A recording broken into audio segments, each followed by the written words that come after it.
Hello, everyone, and thank you so much for joining us today for the ICNC academic webinar with Gerardo Gonzalez, a sociologist and lecturer at the Instituto de Estudios Superiores de Administración and the Universidad Metropolitana.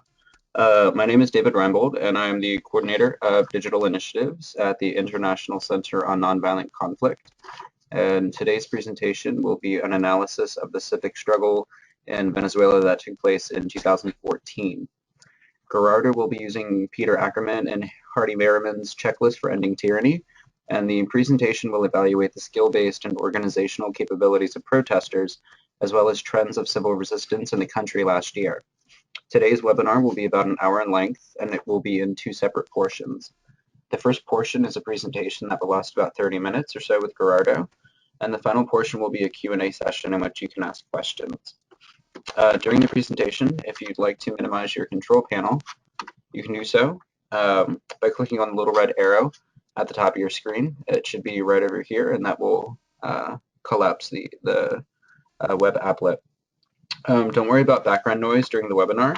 All of the participants are currently muted, except for Gerardo and myself, so this won't interfere with our audio. And during the Q&A portion, there are two ways to ask questions. One way, if you would like to ask, is to have your microphone or telephone ready, and if you click the raise hand button, which is right here, it'll indicate to us that you have a question.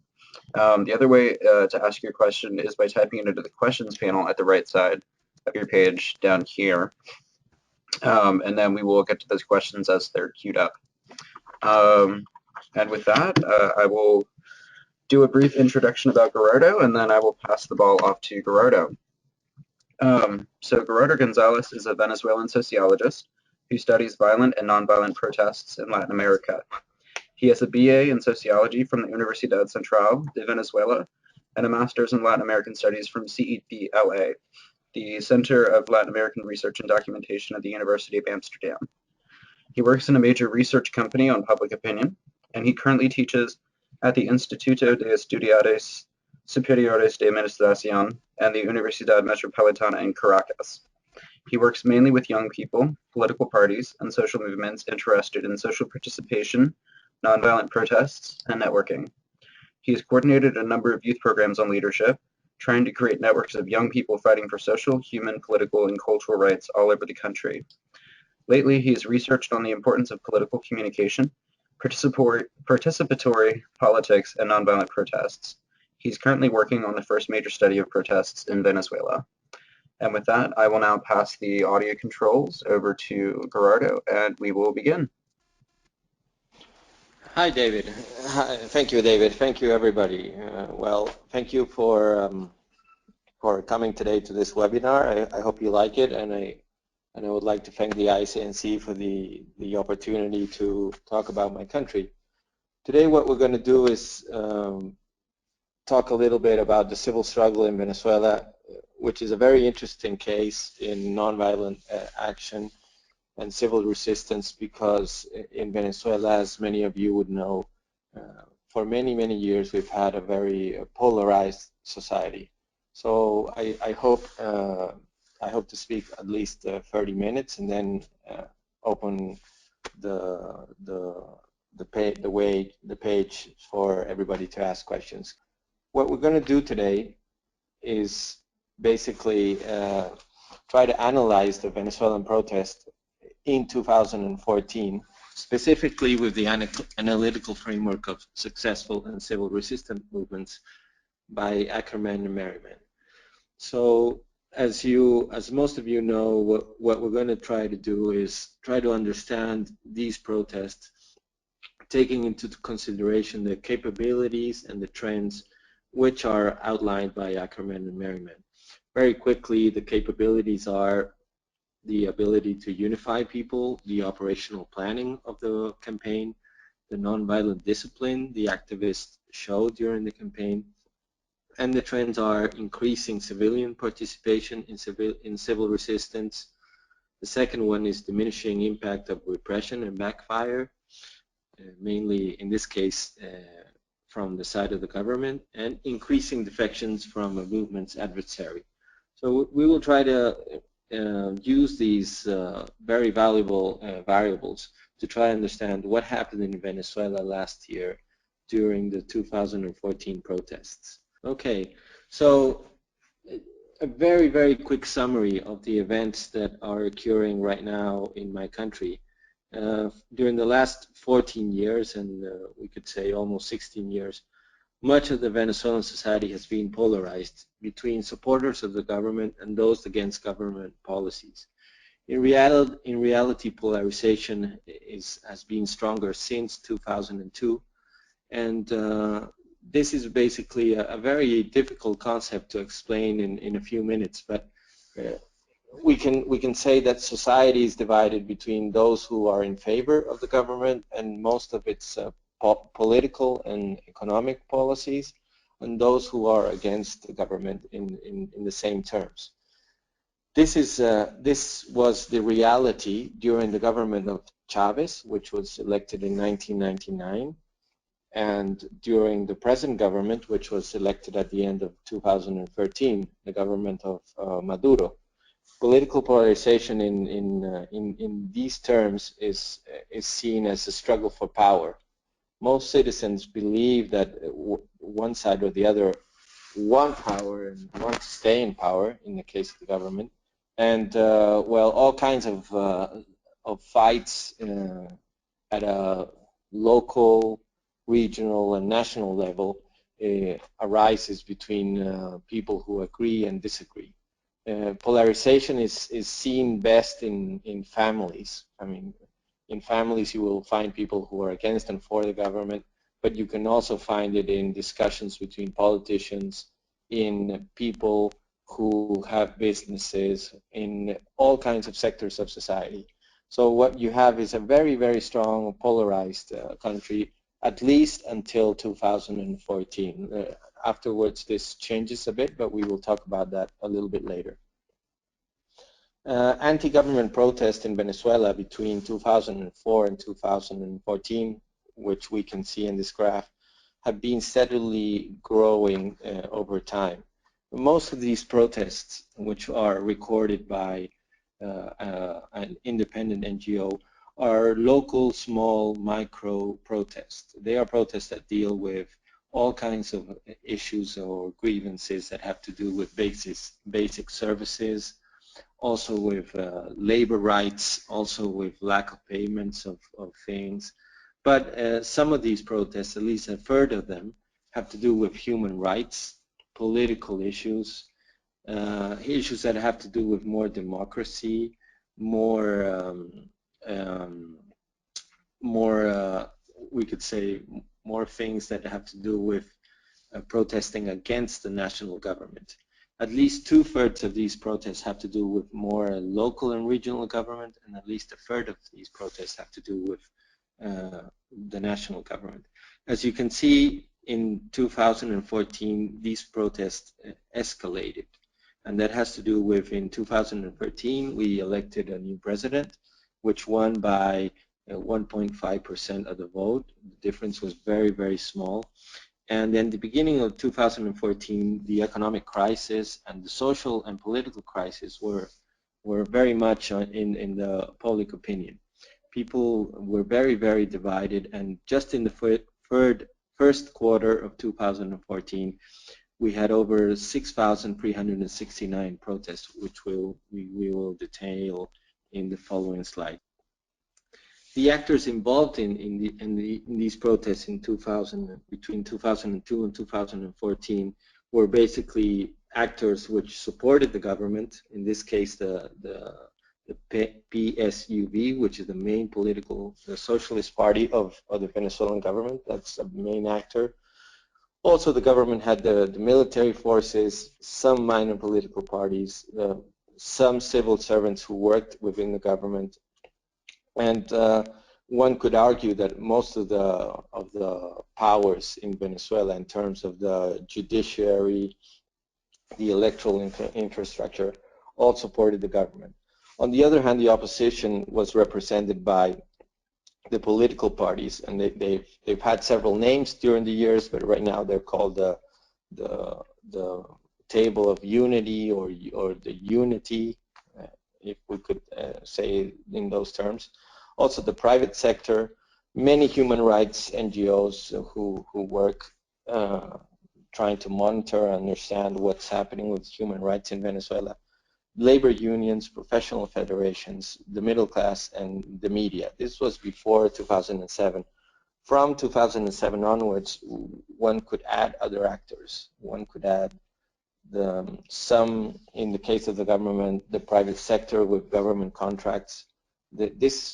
We have to understand that Venezuela, has been going on for 16 years, so there's several stages to this. There's a new middle class in Venezuela that in some cases supports the policies of the government. And definitely from 2007, the state-controlled media, radio, TV, and press is very present in the lives of Venezuelans.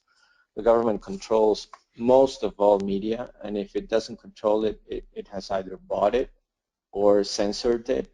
So it's very difficult for the opposition to show or express any public opinion in at least on television and radio. And also you have from 2007 and on the side of the opposition, the church, the university students who play a very interesting role in the civic resistance and nonviolent movements, and of course the middle class in general.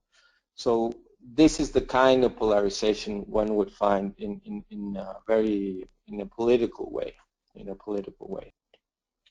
So in 2014, as I said before, we had just come from an election, and the pro-government actors during the civic struggle of 2014 were the same one we mentioned before. The parties in favor of the government, the national police, the guard, the armed forces.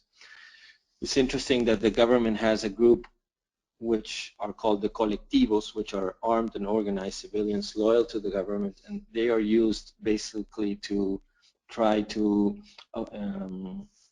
let's say, avoid or fight with civilians who are protesting. They are specially designed for that. And also the pro-government, of course, has all the civil servants that work in the government, who depend on the government. On the other side, the anti-government actors in the civic struggle in 2014, the university students were very important, as well as the professors from public and private universities. Many NGOs and organized civil society had a lot to do in this year. We will see their role in a little while. And of course, the political parties and leaders of the opposition. Curiously also, as the struggle intensified, organizations like the church and professional groups represented by doctors, lawyers, engineers, etc., also joined in. And there's another variable which I think is interesting to understand in nonviolent action, which are the outsiders. That's the international media plays a big role in a country where censorship and media is very limited for the opposition.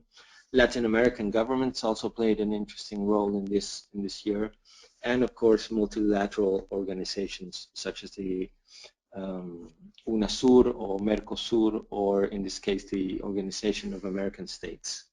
So what we had during 2014 were a series of protests that started in January. These were mainly spontaneous protests. They started in the west of the country, in a city called San Cristobal, which is near the Colombian border. And they started as a protest against, in the university, against some government regional forces.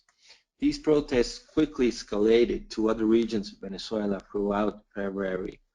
And these protests were interesting because they were protests that had a lot of themes to them. People protested for the economic reasons, for political reasons, for social reasons. And as protests advanced, especially in February and March, other actors joined in. So in the beginning there were student protests, but in February political parties started to participate, labor unions started to participate. A lot of people from civil society, people in neighborhoods, people in shanty towns also participated. And eventually there was some degree of organization from March onwards, where nonviolent protests started being organized by political parties and students. At the peak of participation, if we take into account Erica Chenoweth's book, there have been some calculations that up to 600,000 people participated. From March and April onwards, what we had was a combination of nonviolent and violent protests, basically with a set number of characteristics, which I will explain later. In this sense, from March and April, government and opposition accuse each other of violence, and also in some cases of torture. So what we have is a long period of protest over the time, with many actors involved, with a government which was repressive from the beginning, and with an opposition that had a lot of issues protesting about. And if we reconsider Ackerman and Merriman, we will see that these factors played an important role in the outcome of the protest. So in the case of the first capability, that means if the people were united, my assessment of the protest was that the ability to unify people was very weak within the opposition, and eventually it decreased as time passed. There was no vision or strategy, which I think was crucial to explain the outcome of this. There were reactive protests rather than proactive activities, and that's a very interesting nature of Venezuelan protests. People protest because they have been victims of some kind of problem, and so they react to that problem. But there's very little organization behind most protests. So in many cases, the opposition followed the government agenda in the case of these reactive protests. Political leaders, student leaders, union leaders, and all the participants who were behind the organization of protests lacked coordination. There was some structure. There was a lot of work done on Twitter and on Facebook, etc. But there was no unified vision of the steps that had to be taken. I would say that each group had its political agenda. And we must remember that the aim of the protest, at least what the political leaders were saying, was that the President Maduro must resign. That was the objective. And in my opinion, it was a very difficult objective, because it didn't depend on the organizers or on the activists. It depended on the pressure put on the president. And in this case, Maduro never acknowledged the protests as a threat to his presidency. So I think that in the case of Capability 1, there was no shared vision or strategy that would support unification of all these actors. In the case of Capability 2, operational planning was in general disorganized. I've done some focus groups on this issue, and it's very interesting that because there was no strategy, there were plenty of tactics. We counted over 30 tactics done by different kinds of civil society and students and political parties.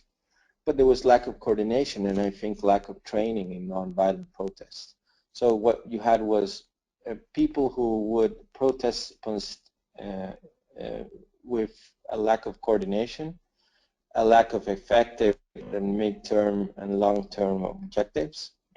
That means that as the protest passed, and we will see a graph later on, protests actually decreased, and people started demobilizing as the months passed. So people had I think, had the wrong idea about protesting as a spontaneous way rather than a well-organized undertaking. I think they lacked training. So whatever tactic they would apply, which were in general very creative, Venezuelans are very creative when they protest, the result was not very good. and that led to a lot of frustration among people. So the lack of strategy, as I said before, can be seen in the principle that the objective of the protest in 2004 was to ask Maduro to resign from the presidency, but this goal was too ambitious, too far-fetched. No time and energy was spent on building alternative structures of governance, as we've seen in other countries. People also demanded better governance around a number of issues, so protests were basically about everything and nothing in the end. The strategy did not say how the movement goals were supposed to be achieved, and in the end, they were agenda of protests for many goals. So some people protested for regime change, some people protested because they wanted insecurity to end. Some people protest because they wanted to improve the economy or defend human rights. So there was not one or two central issues, and people, especially actors among themselves and with each other, could not agree on what steps had to be taken in order for this campaign to be successful. The main form of nonviolent protest was marches in the main cities and the mid-sized cities in Venezuela. The use of flags was very common. The dressing in white was very common. Women would be at the forefront of the protest. There was a hashtag that was invented, which was SOS Resistance, which was carried out, and I think it led Twitter for a number of weeks. People would go in peace and come in peace, so it was interesting that in the beginning these protests were very effective.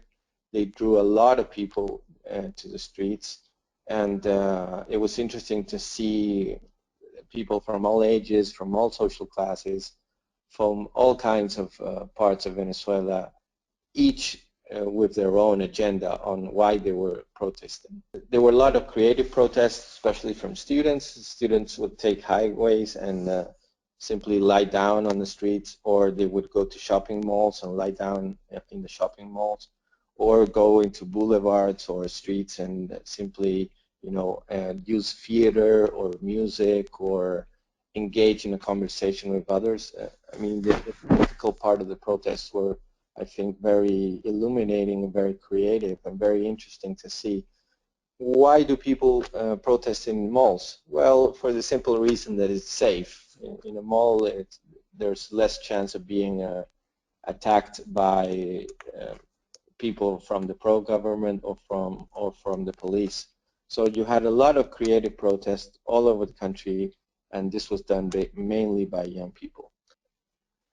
In terms of capability number 3, nonviolent discipline did exist, but limited violent protests received the majority of media coverage, and this is an interesting aspect. When you look at the number of protests that were done in a given period of time, there were 3,369 protests. And according to this NGO, 2,859 were nonviolent protests. And at the same time that these were occurring, there were 510 violent protests. According to a survey I did at that moment, at least 65% of Venezuelans perceived the protests as violent, even though most protests were peaceful. So this tells you a number of things. It tells you that the media coverage of the protest, especially when the media is controlled by the government, showed mostly the violent protests and showed mostly situations of violence between the police and the different actors.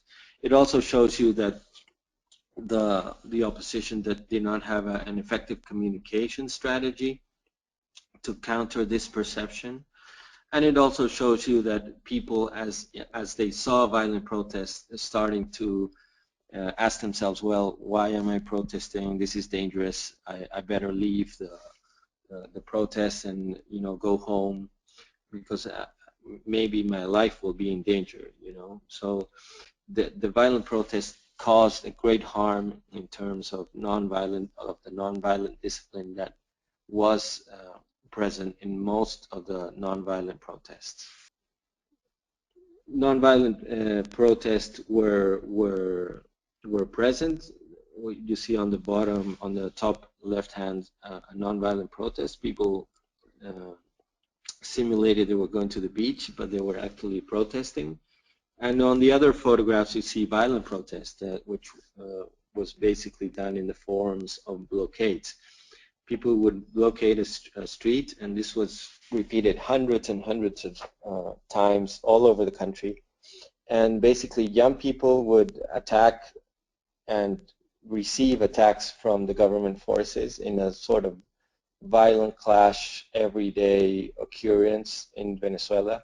Especially after March, this became very, very common. And of course, when the violent protests started, less and less people started appearing at these protests. So in the end, you had quite a number of dead and quite a number of people detained, especially when the government started their repression at a bigger scale. Violent protests were in form of handmade bombs and stones and all kinds of things. Young people prepared themselves for tear gas, etc. On the other hand, some nonviolent protests we can see on the left-hand side of the screen were well carried out and were done basically by women or people who know how to do this. But as I said before, the media coverage overshadowed these nonviolent protests, and the perception was that there were violent protests all over the country. So if we remember Ackerman and Merriman, we know that the trend one is increasing civilian participation in civilian resistance. This was true. At a given moment, there were 100,000 people participated. But as you can see in the graph, from January to June, the protests started to decrease, especially when violent protests started appearing. There was evidence of protest fatigue. People wanted to get, people were tired, people wanted to go back to work, people had no money, people were going through an economic crisis, so the campaign couldn't sustain itself. And activists, I think, failed to set up alternative means of financial and economic self-management. So unlike other countries, there was no long-term plan on how to sustain the protests. In trend number two, diminishing impact of repression and lack of backfire, the government used the security forces to intimidate and arrest protesters. As I said before, the Colectivos, these civilian-led paramilitary groups, were hired, and you could see them working all over the country trying to intimidate people. They are armed. They're fairly dangerous. They're in most big cities. And the government, in this case, the government did not diminish the repression. On the other hand, it increased the repression, and many people started thinking it was not worth the cost. I mean, the general atmosphere afterwards is that people were very afraid. In trend number three, what should happen was increasing defections from the movement's adversary. And I think the contrary happened. I mean, when the government realized that the protests were very big and they were all over the country and there were a lot of people involved, they rallied for their supporters, and they rallied especially among their key figures or key political leaders. So I think the unity among the government and its officials increased during and after the protests, in part due to the government communications, but also to a great extent to the fact that they felt that together they were stronger. In June, we did have some defections from the government. Some ministers defected and stayed and wanted out of the government, but this was not used by the opposition as an opportunity. As the theory tells you, you should embrace them. and bring them to your side. But this was not done by the opposition, I think, and they paid the cost of this. So in the end, the aftermath of the protest in 2014, I'm sorry to say, were 42 dead, over 3,000 people detained, 268 were minors. There were at least 160 cases of people tortured by the National Guard and Police, which have been documented by Amnesty International and other NGOs. There's still strong polarization in the country after these events. Some of the political leaders who supported the protests were detained and were kept in jail. And just last week, one of the main opposition leaders was sentenced to 14 years in jail for these protests. So in terms of what we were seeing before of Hardiman and Ackerman, there was a lack of coalition building, a lack of outreach to different social groups that kept the momentum of the protest. As a conclusion, we could say there was a lack of a communication strategy which had to be designed. And of course, I think in the end, when people protest, many people do it not having the tools or the knowledge on how to protest. So anything that would have been better in this case would have been knowledge on capacity building and nonviolent education. I think is a key issue here.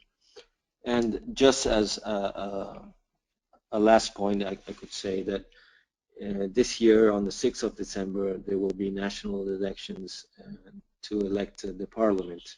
And this will be a very important election. And I think the mood of the country right now is very different than in 2014. I wouldn't talk right now of a polarized society. A lot of people are against the government right now. And for the first time, the opposition looks like winning. But I will leave it like that so I can hear your questions, and maybe you want to ask me something about what's happening today. Okay, so it looks like we have some questions. Let me go down here.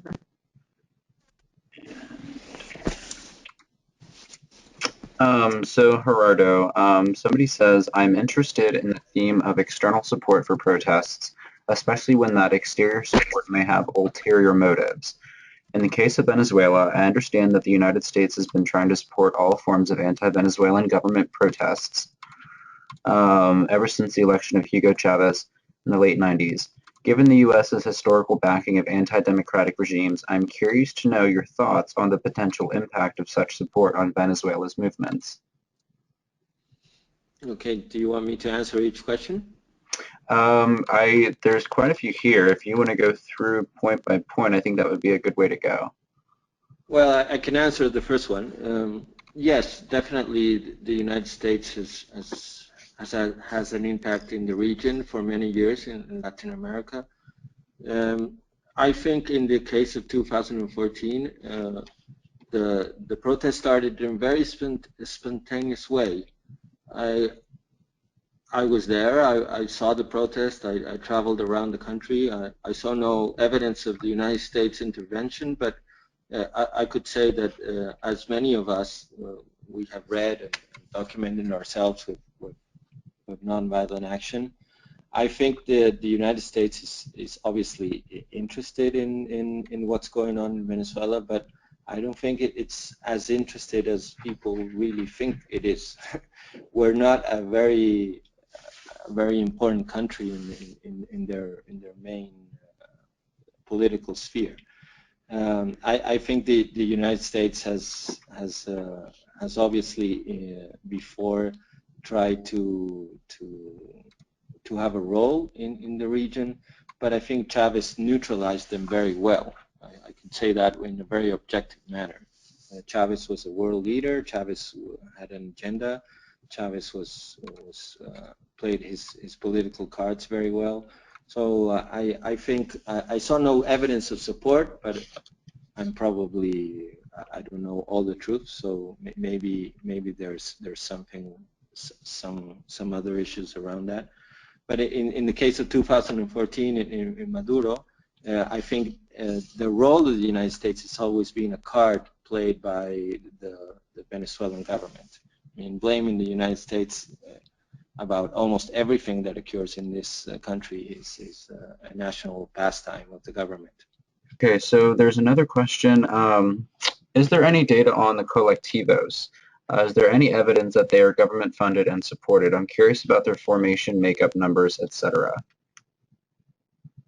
Yes, there is some data. I would be happy to send you some. They are very well organized. They are, I must say, they're organized not only for violent action. They're organized as a way of social control in many cities. They mostly live in the barrios. They are people who live in the barrios. Some say they're between 100,000 and 150,000. I've read and I've seen and I've spoke with people who belong to Colectivos, and they get paid for this service. They basically control neighborhoods where violence is very present. Right now there's a strong discussion in the public opinion about this. In the case of 2014, they were used as a sort of repression by the government, trying to show that it was civilians against civilians and not the National Guard or the police against civilians. It's a very useful tactic that has been used in other countries, I think. There is some literature on them, and especially if you read some newspapers, there's quite a lot of information in Spanish about them. They're very interesting group because they support the government, but they also feel underrepresented by the government. Recently, they have been attacked. Some of them have been attacked by the government because the government now feels that they gave them too much power. So right now there's a discussion between how much power they have and how many arms they have, and the government is trying to control them a little bit more. All right, there's another question. This person asks, I am interested in understanding the repression by the Maduro government, something we did not see during Chavez's time, despite large numbers of people taking to the streets. Was it Maduro's weakness compared to Chavez? Yes, well, I would say that what we've seen with Maduro is a radicalization of repression. I think Maduro has lost a lot of public support, and you can see that in the polls. Everybody agrees that he has diminished the legacy of Chavez, that he has not been able to perform as well as him. So I think that in Venezuela there are 38 protests every day. That's a fact. And out of those 38 protests, most of them are against the government. And those protests have led to a repression by the state forces, especially because in the last few months we have a large shortage of basic goods, foods, and, well, anything you can imagine is right now in shortage here in Venezuela. So the government has to have some sort of social and political control over the economic crisis we have right now. I think that the Venezuela of Chavez is very different than the Venezuela of Maduro. Right now we have 186% of inflation, and we have one of the worst economies in the region. So I think the repression is probably a form of trying to avoid that things escalate. And in the end, I think Maduro has made a mistake in this sense. Instead of negotiating with or finding solutions among different actors in society, the repression is evident. All right, and that person has a second question. They want to know, what was the role of the barrios in the protest wave? Did they stay at the margins of the protest? If yes, was this because of their own choice? they had no motivation to join, or because of Colectivos control? That's a good question. Let me say that I do a lot of public opinion polls, and we know for a fact that the popular classes, the people that live in the barrios, are right now more or less half-half in favor of the government and against the government. So these protests were not a middle-class protest, even though I've had many discussions with colleagues about this. I mean, people did participate.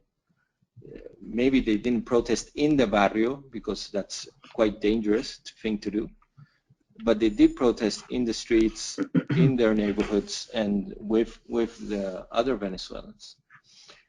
And at least half of the people who come from barrios are in some way against the government. So I think they did have a very interesting participation. And you also have to see it from another point of view. Public universities are formed with many people who come from barrios, and students come from all kinds of social classes. So these students also protested and were also active in 2014. So I think that yes, there was the element of the colectivos, and we shouldn't protest near our home. But when you see the photographic evidence and when you see the kind of people that went to the protest, there were many people from the popular classes, from the barrios. All right, another question.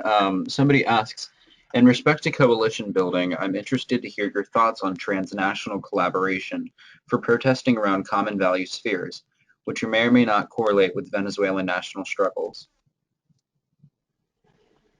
Can you repeat the question, please? The person's interested in respect to coalition building, your thoughts on transnational collaboration for protesting around common values.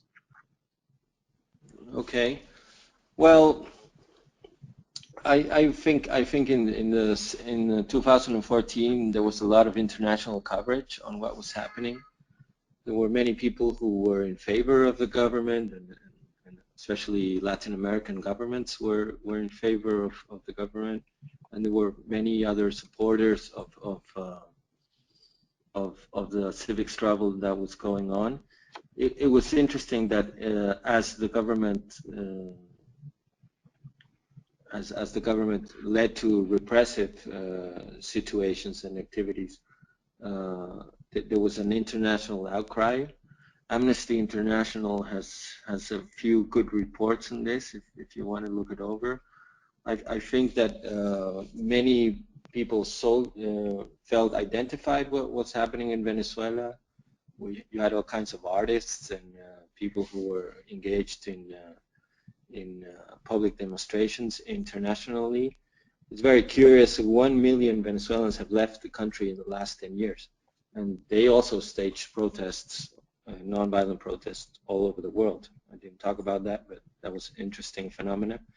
So I think that there are some values which are universally shared, like more democracy and freedom of speech and freedom of political rights, which identified some with many people outside Venezuela, and as they saw the events occurring in my country.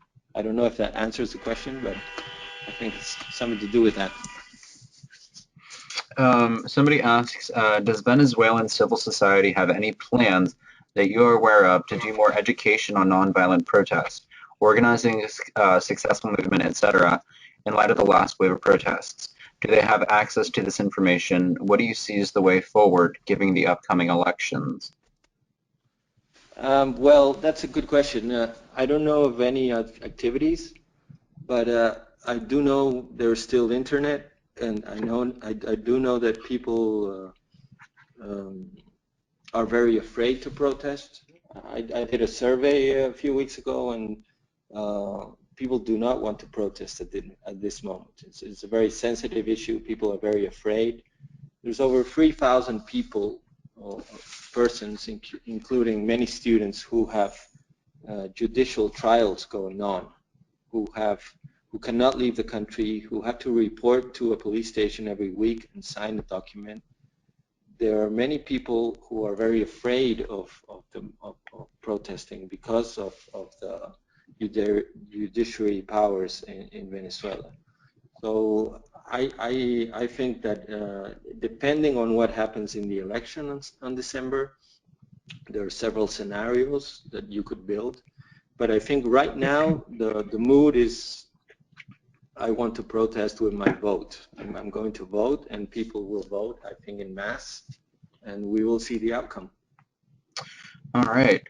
Somebody asks if there's any type of data on the profile of participants. Is the Observatorio de Conflictividad data public? Is the survey you conducted available somewhere? They have a web page. It's a very good web page. They don't have a profile on the protesters, really. I'm trying to write about that at this moment, but this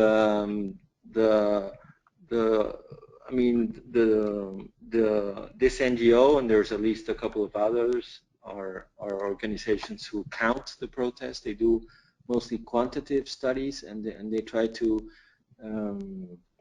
understand the nature of each protest. So it's interesting to read their documents, because from reading the nature of the protest, you can sort of deduct what kind of protesters there are. I mean, there's a lot of workers' union protests. There's a lot of government servants, civil servant protests that have increased in the last few months because of the economic situation. And there's also, of course, a protest for human rights and political activities. So you can deduct from there the kind of profile of people who protest right now. All right. Somebody asks, are there any current anti-Colectivo nonviolent campaigns going on? Are these groups legal under Venezuelan law? Could they be prosecuted domestically or internationally? The Colectivos, can they be prosecuted? Are there any current anti-Colectivo nonviolent campaigns going on? Are those groups legal under Venezuelan law? No, not that I know of. And I think that there have been some arrests of some people who the government says are trying to infiltrate or are trying to create violent protests here. I don't know whether that is true or not, but you must remember there's no rule of law in Venezuela. So people, I mean, it's a very tough situation for people who want to protest in either of both ways. So I don't know of any anti-Colectivo movements.